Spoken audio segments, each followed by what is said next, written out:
Hello दोस्तों, non constitutional bodies की इस सीरीज में मैं शगुन आप सभी का स्वागत करती हूं। आज के इस वीडियो में हम बात करेंगे SHRC यानी कि स्टेट ह्यूमन राइट्स कमीशन की।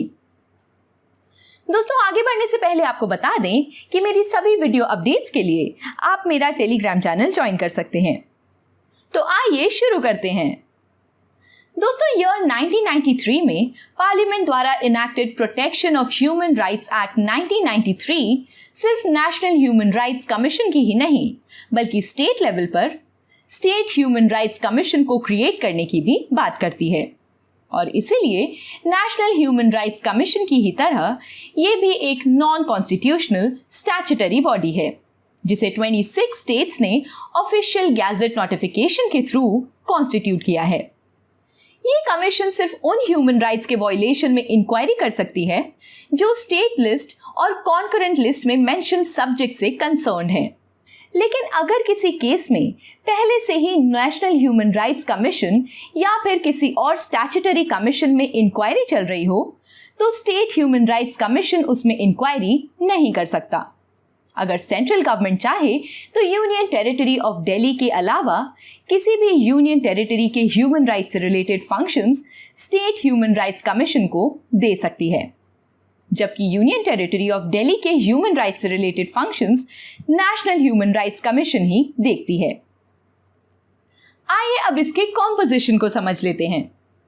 दोस्तों, ये एक मल्टी मेंबर बॉडी है जिसमें एक चेयरपर्सन और 2 मेंबर्स होते हैं।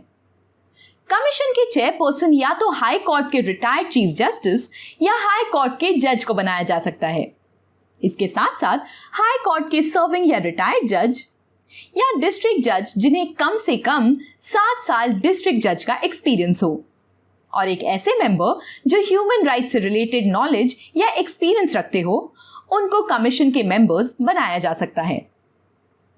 दोस्तों, यहाँ ये जान लेना जरूरी है कि हाई कोर्ट के सिटिंग जज या सिटिंग डिस्ट्रिक्ट जज को कंसर्न स्टेट के हाई कोर्ट के चीफ जस्टिस से कंसल्ट करने के बाद ही अपॉइंट किया जा सकता है। कमीशन के चेयरपर्सन और सभी मेंबर्स को गवर्नर एक कमेटी की रिकमेंडेशन पर अपॉइंट करती है। चीफ मिनिस्टर द्वारा हेडेड इस कमेटी में लेजिस्लेटिव असेंबली के स्पीकर, लेजिस्लेटिव असेंबली में लीडर ऑफ ऑपोजिशन और स्टेट होम मिनिस्टर होते हैं। और अगर किसी स्टेट में लेजिस्लेटिव काउंसिल हो तो काउंसिल के चेयरमैन और काउंसिल में लीडर ऑफ ऑपोजिशन भी कमेटी के मेंबर्स होते हैं। चेयरपर्सन या मेंबर्स 3 साल या 70 इयर्स की एज दोनों में से जो भी पहले हो तब तक ऑफिस होल्ड करते हैं और ये रीअपॉइंटमेंट के लिए भी एलिजिबल होते हैं। लेकिन अपना टर्म खत्म होने के बाद ये सेंट्रल या स्टेट गवर्नमेंट में फर्दर एम्प्लॉयमेंट के लिए एलिजिबल नहीं होते। दोस्तों, हालांकि स्टेट ह्यूमन राइट्स कमीशन के मेंबर्स और चेयरपर्सन को कंसर्न स्टेट के गवर्नर अपॉइंट करते हैं, लेकिन इन्हें रिमूव करने की पावर सिर्फ प्रेसिडेंट के पास होती है। प्रेसिडेंट कुछ स्पेसिफिक सर्कमस्टांसेस में ही इन्हें रिमूव कर सकते हैं, जैसे कि अगर वे बैंकरप्ट या इंसॉल्वेंट हो गए हों, या वे ऑफिस के टर्म के दौरान अपनी ड्यूटीज के अलावा किसी दूसरी पेड एम्प्लॉयमेंट में एंगेज्ड हों, या अगर इनफॉर्मिटी ऑफ बॉडी या माइंड के चलते वे प्रेसिडेंट के ओपिनियन में ऑफिस कंटिन्यू करने के लिए अनफिट हों, या किसी कॉम्पिटेंट कोर्ट ने उन्हें अनसाउंड माइंड स्टैंड कर दिया हो, या फिर उन्हें किसी ऑफेंस के लिए जेल में डाल दिया गया हो।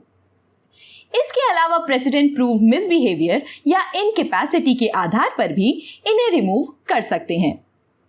हालांकि ऐसे केस में प्रेसिडेंट को ये मैटर इंक्वायरी के लिए सुप्रीम कोर्ट में रेफर करना होता है, लेकिन अगर सुप्रीम कोर्ट इस मैटर को अपहोल्ड कर दे तब प्रेसिडेंट इन्हें रिमूव कर सकते हैं। कमिश्नर्स की सैलरीज, अलाउंसेस और सर्विस कंडीशंस स्टेट गवर्नमेंट ही डिटरमिन करती हैं, लेकिन इन्हें उनकी सर्विस के दौरान उनकी डिसएडवांटेज के लिए वैरी नहीं किया जा सकता। आइए अब एक नजर कमीशन के फंक्शंस पर भी डाल लेते हैं।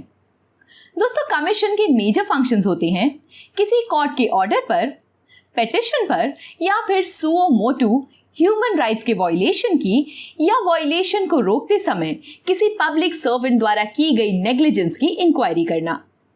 किसी कोर्ट में पेंडिंग चल रही ह्यूमन राइट्स के वायलेशन से रिलेटेड किसी प्रोसीडिंग में इंटरवीन करना, इनमेट्स की लिविंग कंडीशन को स्टडी करने के लिए जेल्स और डिटेंशन प्लेसेस में विजिट करना, ह्यूमन राइट्स को प्रोटेक्ट करने के लिए कॉन्स्टिट्यूशन या अदर लीगल सेफगार्ड्स को रिव्यू करना और उनके इफेक्टिव इम्प्लीमेंटेशन के लिए रिकमेंडेशंस देना, ह्यूमन राइट्स को इनहिबिट करने वाले फैक्टर्स जैसे कि टेररिज्म को रिव्यू करना और रेमेडीज रेकमेंड करना, ह्यूमन राइट्स पर बनी ट्रीटीज और इंटरनेशनल इंस्ट्रूमेंट्स को स्टडी करना और उनके इफेक्टिव इम्प्लीमेंटेशन के लिए मेजर्स रेकमेंड करना, ह्यूमन राइट्स के फील्ड में रिसर्च को प्रमोट करना, लोगों में ह्यूमन राइट लिटरेसी को स्प्रेड करना और उन्हें इन राइट्स की प्रोटेक्शन के लिए अवेलेबल सेफगार्ड्स के बारे में जागरूक करना, और ह्यूमन राइट्स के फील्ड में सर्व कर रहे एनजीओज को एनकरेज करना। दोस्तों, आइए अब कमीशन की वर्किंग को समझ लेते हैं। कमीशन के पास अपने प्रोसीजर्स को रेगुलेट करने की पावर्स होती हैं। इसके पास सिविल कोर्ट की भी सभी पावर्स होती हैं और इसकी सभी प्रोसीडिंग्स जुडिशियल कैरेक्टर की होती हैं।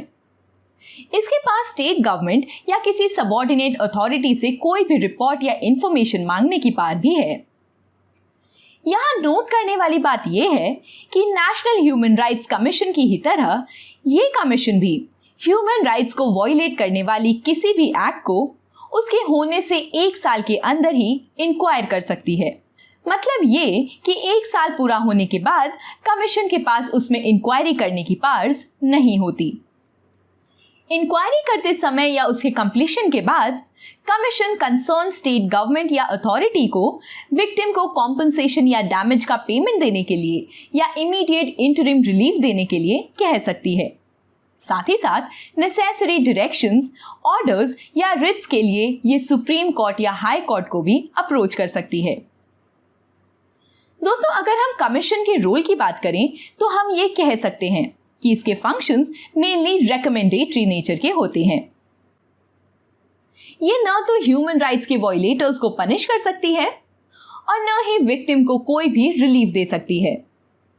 इसकी रेकमेंडेशंस स्टेट गवर्नमेंट या अथॉरिटी पर बाइंडिंग नहीं होती, लेकिन कंसर्न गवर्नमेंट या अथॉरिटी को 1 मंथ के अंदर कमीशन को रेकमेंडेशन पर लिए गए एक्शंस की इंफॉर्मेशन देनी होती है।